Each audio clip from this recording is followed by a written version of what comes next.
রানী মা লক্ষ্মী গুন্ডিচায় এলেন প্রভু জগন্নাথ দেবের সাথে ঝগড়া করতে।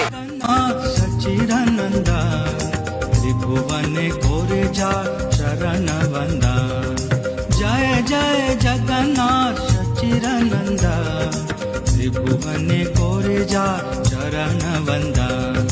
नीलाचले शंख चक्र गदा पद्मधा, नदिया नगर दंड कमंडलुका।